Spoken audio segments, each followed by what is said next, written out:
Welcome back to another episode of STL Real Estate Roundtable. I'm your host, Jaden Barr, CEO and team leader of Keller Williams Chesterfield, and today I'm joined by a very special guest, Lucy Feicht.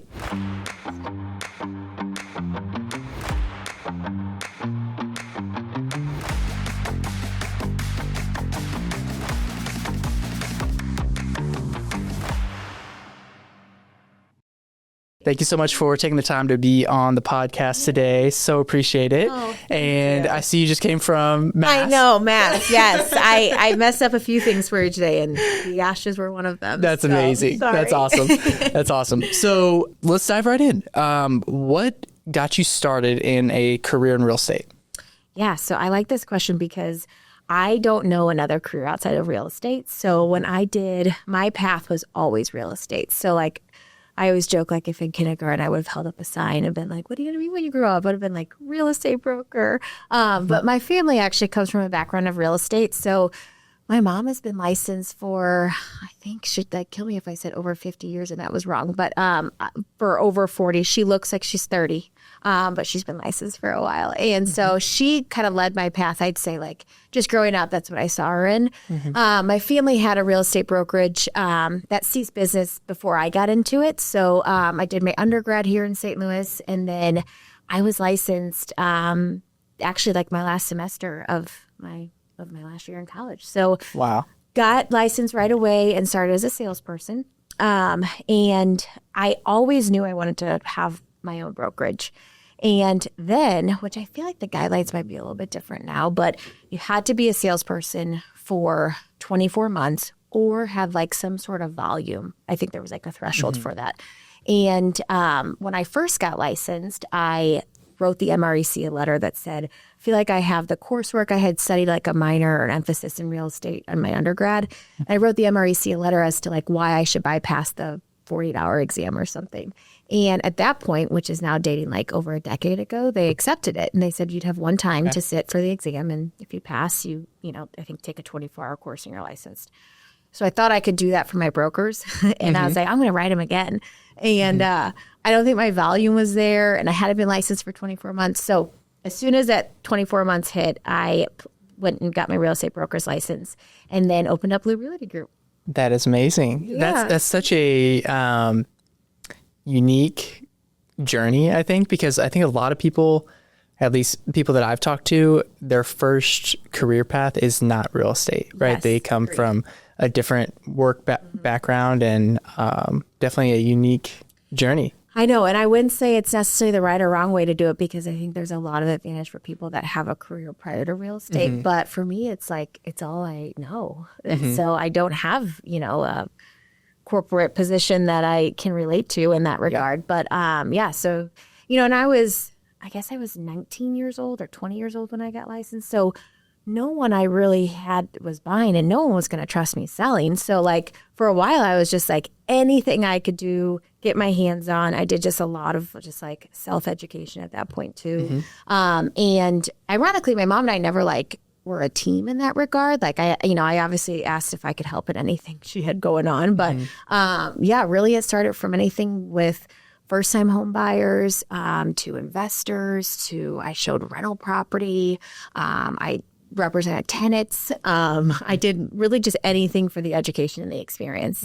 And I guess 11 years now, 12 years, whatever that is now later, here I am. That's awesome. I think that's a good lesson for anybody that's new that's watching this is that, you just dove right in and you were learning based from the beginning. You're I might not know, but I'm going to figure it out. And whatever business I can, get my hands on, I'm going to knock it out of the park. Totally, yeah. And I think a lot of newer agents at least want success right away. Sure. Right. And you got to be willing to put in the work. Totally. Right? Yep. Yeah, for sure. I mean, and I couldn't really instill that enough because and granted, everybody's in a different place in life when they get into business. But, for me, I'm even now, I don't leverage or hire someone out unless I know I've done it before. And for me, when I was first starting out and, I'm less than 5 transactions a year or something. And everything felt new, but I don't think there was there certainly wasn't an inspection. I missed. I mean, I was like, I need to learn anything. I need to know everything I can about furnaces or ACs or roofs. Like, so like sometimes when my time wasn't spent inside the transaction, I was just like, what else can I learn about real estate? Yeah. And everything still feels new, right? There's always new things. Like every transaction's different, right? Totally. Always learning, always learning. Yes. So take me through, you get your license, you're learning, you're growing. Take me through kind of like the career path from there. So I'd say probably, and every year, fortunately, from the start of my license, today, let's say, when I've always been like a goal-oriented person, I'd say, but not in a tangible sense of like, I have a goal of 5 million or 100 transactions or whatever it might be. It's just like, I just need to be better than I was yesterday and the year before, but as a business owner and someone that's in charge of your own business, you look at your data and the information, and basically doubling my business every year was kind of like the average of what would happen, and so for me, I was born and raised in St. Louis, and I always joke like I've never left and I never will, but I didn't go to school. I didn't, like my whole life exists in St. Louis, Missouri. And so a lot of my business just came from my SOI, just my sphere of influence, friends, family, and like just the dynamic of the transaction was very important to me. And just being, like to me, choosing a real estate agent, just even growing up, was like just as important as choosing your doctor or your dentist or your attorney. Like I held the position to a very high regard. And that's how I wanted my transaction to feel too. So I think, hopefully, from maybe, past client reviews I've read myself, I'm like, oh, I instilled that. Yeah. Yeah. And, but yeah, so overall, I mean, that's really truly where my business comes from now is referral based only. And really that coming from either people I've worked with in the past or that have referred me that had a good time while doing it. So that's awesome. That's awesome. So looking at your business at the level it's at today, what would you say you're most proud of with the business that you've built? For me, I think too, like quality has always been a stressor for me over quantity. I'm really, really proud of Blue Realty Group. Our culture, the people that are there, we are very intentional with who we surround ourselves with. And I just couldn't be working with a better group of agents. And I just love the regard that my agents get just in the field too. We like working with other agents. Feel like we play well in the sandbox. And, I think the level of volume and transactional wise is certainly something that's important to me to I'm a working broker. So I own and operate Blue Realty Group, but I'm still like in the trenches with everybody else, and that to me was really important to maintain. I felt like I could be a better broker to my agents. Yeah. And, I think going from just a single agent, which essentially I still am, we have, when we, I think team, I always like that notion of team is like confusing to me because I'm like, well, no, nobody's like just a buyer's agent or just a seller's agent. We definitely have support in the office that, from transaction coordination to showing specialists. But everybody just has such a good level of autonomy. And our culture, I think, is something I'm very, very proud of. And, I think last year, maybe the last like 3 years, we were busy. And so maintaining all of that and maintaining a personal life too. I just had my third child. I had 3 kids in 4 years. And I was like, and business was like the busiest was in the last 4 years. So sometimes if I take a step back and take a breather, I'm like, I'm really proud of everybody involved in that. Yeah, that's amazing. That's amazing. So talk to me about, you kind of alluded to it, burnout, right? The past few years have been go, go, go. The market's moving at the speed of light. And, it really was a speed-based market. I think we're moving more towards a skill-based market at this point. But talk to me about how to avoid burnout, because I'm betting there's agents watching this that are at your level of production or aspiring to be at your level of production. And talk to me about how you stay sane in a market that moves very, very quick. Am I sane though? So yeah, burnout, it's funny because I feel like I always heard this term and like, unless you're in real estate, I think you truly don't understand the grind of it, and everybody in any industry, can experience the same thing from sun up to sundown. It's, the only thing you're thinking and talking about. And in my household too, my husband and I, like, we work together. My husband's on the investment side of real estate. Our kids are embedded in our business. Our whole family is. It's a lot of nepotism everywhere. And so you're just never going a day without real estate being a part of it. Yeah. So burnout for me, I think, was like a different level of challenge because I don't feel like I've experienced it just yet, but I feel the stressors of just like life outside of work, life outside in professional realm because I have children now, Yeah. And so I think, you feel pulled or beat down during the workday, and that was always easy for me to move past. But then you get it at home too now with 3 children, and you're like, oh, wait a minute, this is like I think what they're talking about. Yeah.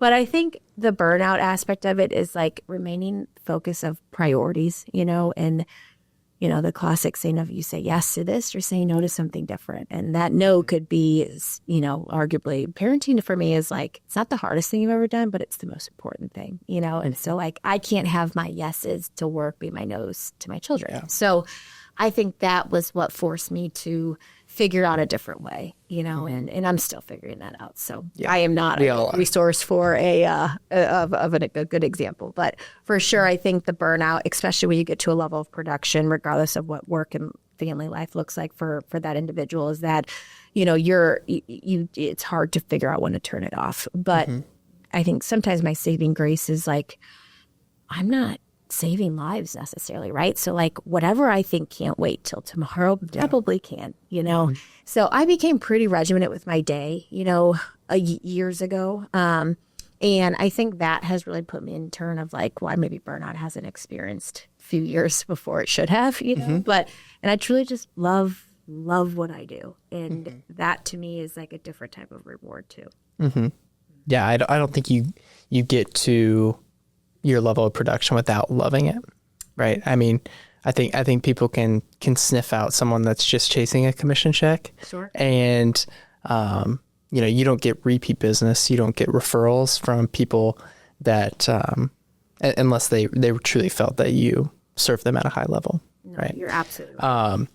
I'm sure business isn't perfect, right? The brokerage that you run is not perfect. And so, being a growth-minded individual like yourself, like what are some challenges that you're currently working through to take it to the next level? Yeah, this is a good question because I have so many things I'm doing wrong, I'm sure. And but some challenges I think that I face too is that like once a person in leadership, I think steps back from micromanaging nearly every task possible, you let go of some of that, you find out like you're spending unnecessary time on tasks that don't require that type of attention.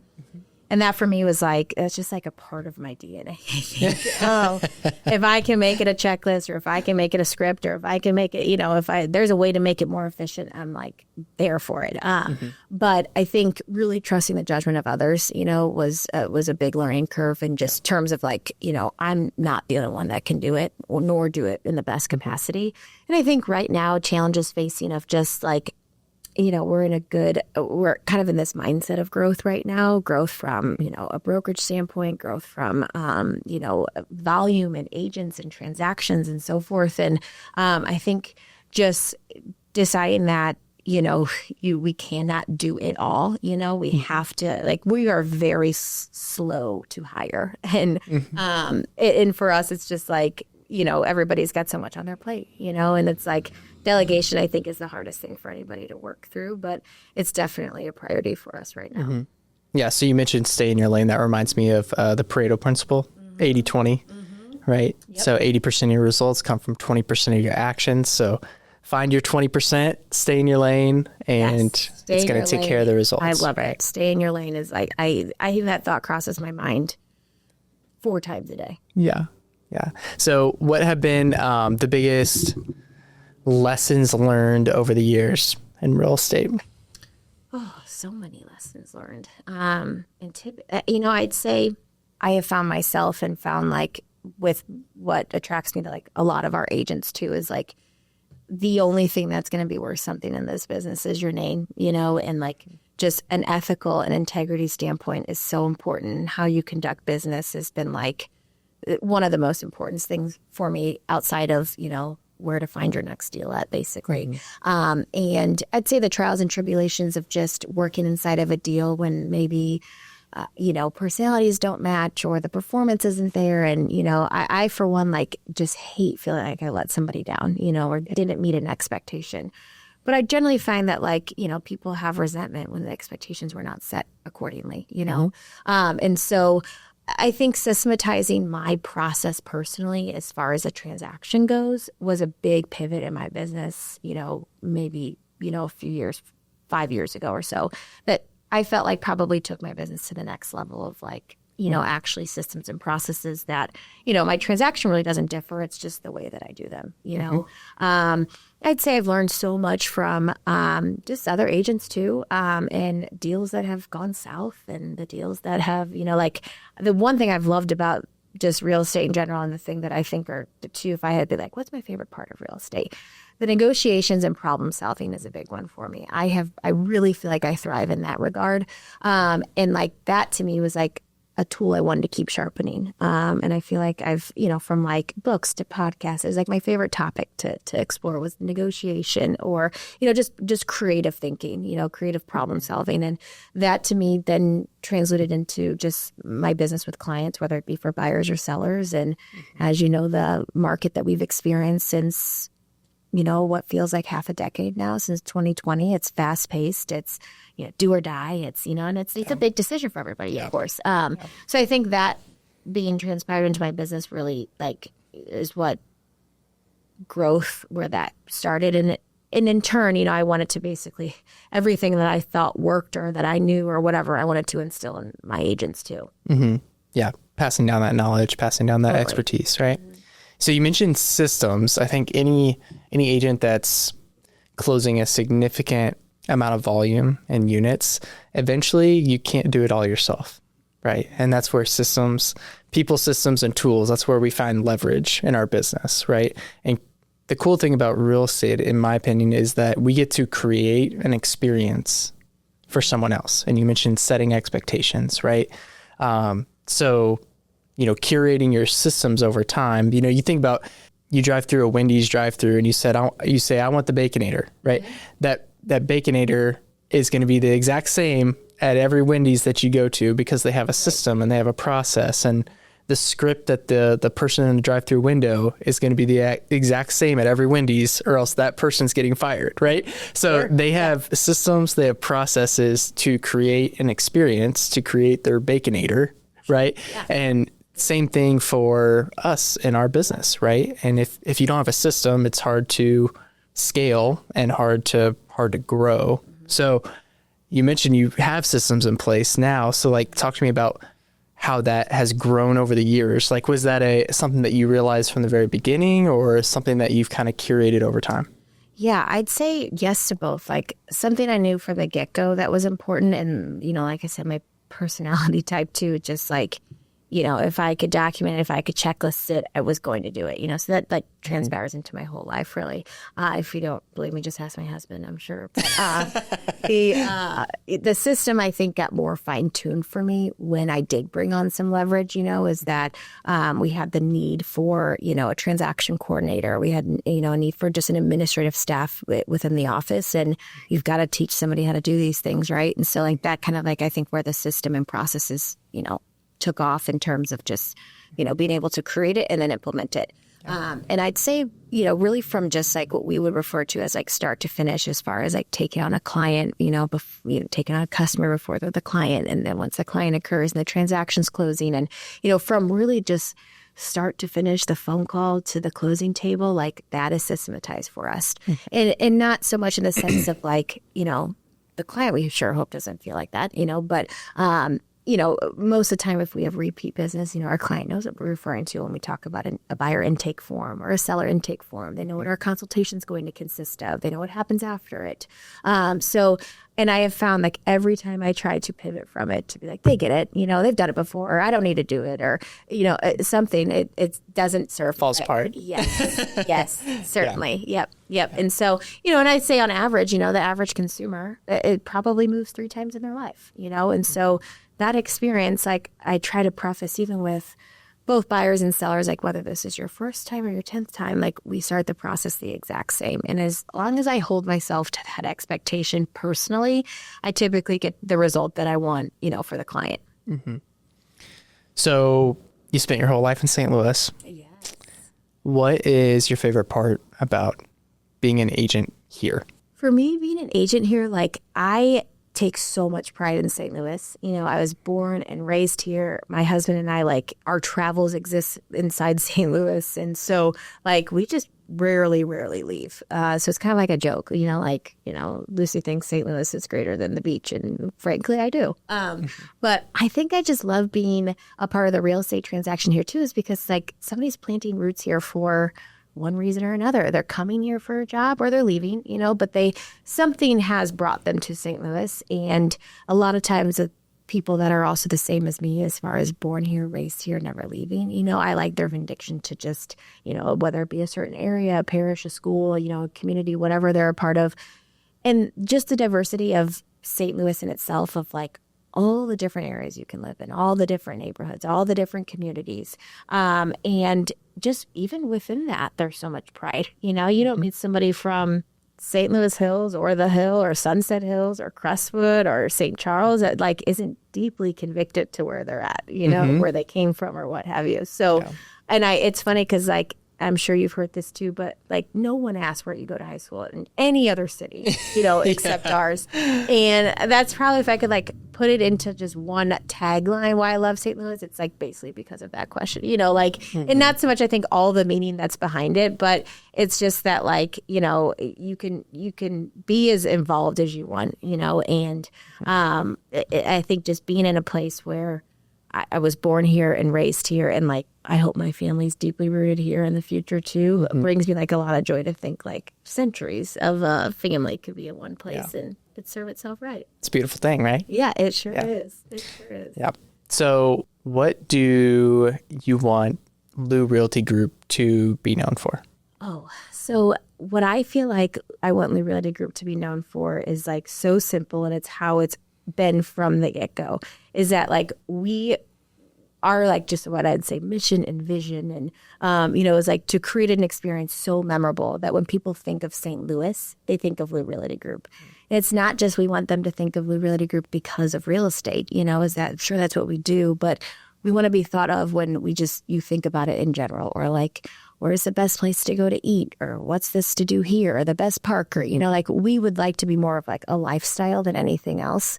And, I feel like when we say we were born, raised, and never leaving, like we truly feel committed to that. Yeah. Yeah. For sure. So I think that's probably the biggest thing for me, is that the Lou Realty Group name, is sometimes like, my name is Lucy naturally, but, somebody like, who's the Lou of, and I'm like, well, St. Louis, like that's what Lou Realty Group is. It just so happens that my name is also Lucy, which kind of works, but, and our office is over on Loughborough, and the first letters of Loughborough, LOU. And I grew up passing by this building that we now own and where our office is my whole life. And always like admired it. Was an old gas station. And then finally when I got my broker's license, it was available for sale. And I'm like, the stars are aligning, Yeah. And so it all kind of just fell into place. And, our mural's on the building now. And, we just wanted to have a brand that people were proud of, and that our agents were, and that our clients were excited to work with us. I love that. I love it. So what advice would you give to an agent that's aspiring to reach your level of production? Well, you're giving me way too much credit, but I think I would give any agent, like especially wanting the growth of your business, like for me, I think being motivated financially is not going to get you where you want to be, is like motivated by, the reviews and the repeat business. And I mean, that's way more of a compliment than any sort of like amount of units or transactions or volumes is going to serve you. I think being wildly obsessed with what you're doing creates a level of just characteristic about being a real estate agent, is that will carry you through, just like, because the business, like anything else, ebbs and flows. You might feel like there's like, Jan 1 starts the whole thing over again and, quarterly. And it's like, it's one level of an industry or business that's, not measured by like cost of good or what are you selling? Are you selling the Baconator at Wendy's,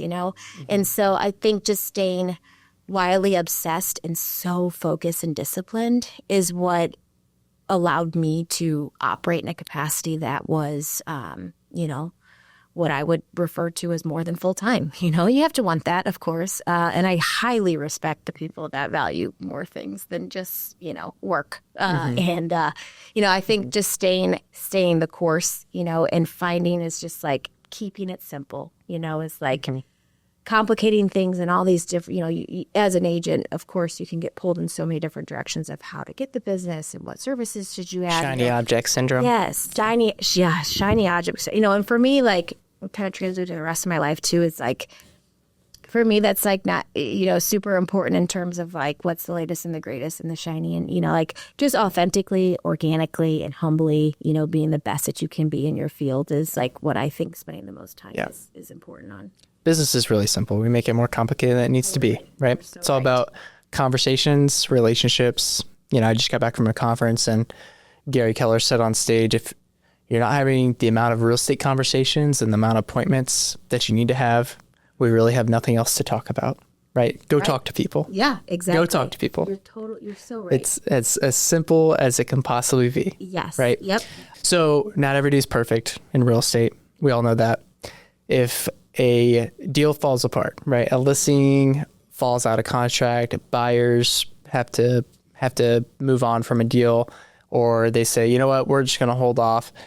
How do you handle that? How do you handle the hard days in real estate? Well, besides what do you do next? Put it on my tombstone, the property address and the date. I take it hard, that's for sure. But, I think ultimately, like reminding yourself in the moment of the ones that also failed that then came to fruition for one reason or another later on.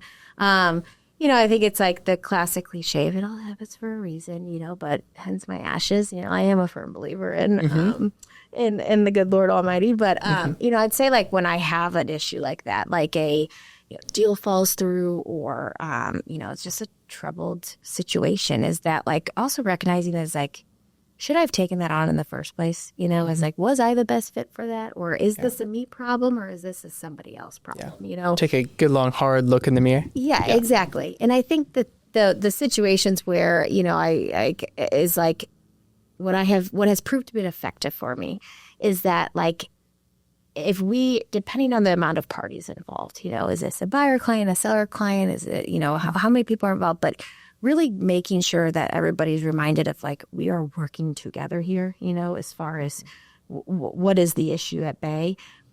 That for me, going back to that kind of like creative thinking and problem solving is like where I feel like I love to thrive at, is that until it's dead, it's not dead for me. Is that like, if I can continue, I will beat a dead horse, I'd say, it's like, I have to make sure that this is where it's supposed to be at. But oftentimes you find a solution for it, is like understanding the why to whatever it might be, whether it's, why somebody isn't moving forward or what the problem is and why. And, I think you can typically find out if there is a answer or a solution to the problem. And when there is, that feels great. And when there's not, I feel very capable of moving on. Yeah. I think some of the best deals you'll ever do are the ones you don't at times. I know I've said that on previous episodes, but it rings true. And I think too, like if a deal doesn't work out, it's a lot easier to stomach that whenever you've been doing the work to have 10 other deals in the pipeline, right? That the sting of that loss doesn't hurt quite as bad whenever, you've got other people waiting in the wings ready to work with you. You're exactly right. And I think also too, just the first thing, I think a high level of production of both agent and one that's operating in capacity that with integrity and is like, the first thing we think about is not the deal died and woe is me, it's like what it affected everybody else. Yes, absolutely. That and ultimately too, like, like you said, if we determined there wasn't a way to move forward, like that feels okay. You've done everything that you can. You've done what you've set your own expectations. You've met the others. Is that's okay moving on from that. So that's a good way to put it. Yeah, absolutely. Okay, last question So what is the most impactful book or podcast that you've read? I know. Or listened to? And let's see, I have so many. I don't really pleasurably read as far as like, just up until like my third pregnancy. I found this author, Colleen Hoover, which if you read, I'm sure you know who it is. But anyway, I was like, I'm going to read all of her books, and this is like going to be for pleasure. It's not like business oriented or negotiation but I find myself really just enjoying the ones that are like specific to work, specific to something professional.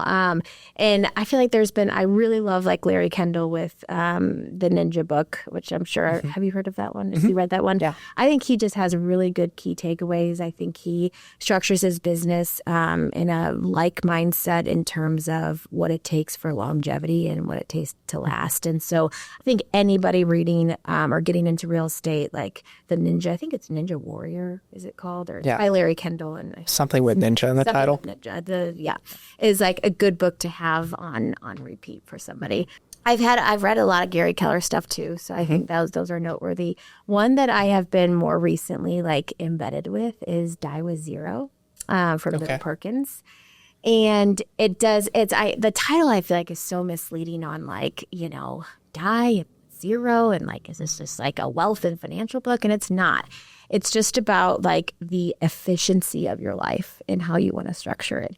And that has been, I think I like talk about it anytime I can. Like if people bring up politics, religion, I'm like, has anybody read Bill Perkins? But Die with Zero is, I think, something that everybody should read. It is there's a lot of good key takeaways, and no matter where you're at in life, it can apply to something. I have so many good podcasts. I like being in the car all the time. Podcasts are so great, and I was a big Audible person for a while. And well, hopefully this podcast will be my favorite now. But there we go. But like and subscribe. Yeah, right.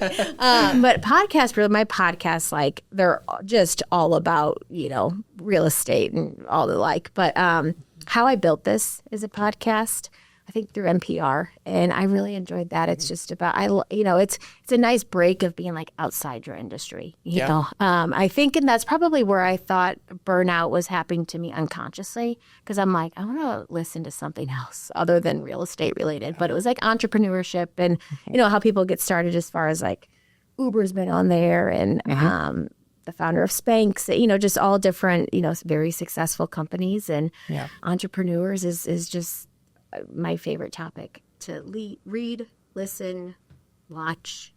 I love it all. That's awesome. Well, Lucy, thank you so much for being on the podcast. Is there anything else you want to touch on? No, just that I'm so sorry that I was running even late for you and thought it was on a Google Meet. No, it's all good. It's all good. I know everybody got a ton of value from this episode, so I just thank you so much for your time. You're a really good host. I feel really humbled to be on here. Thank you. Awesome. Well, thank you everybody for tuning in. We'll catch you on the next episode.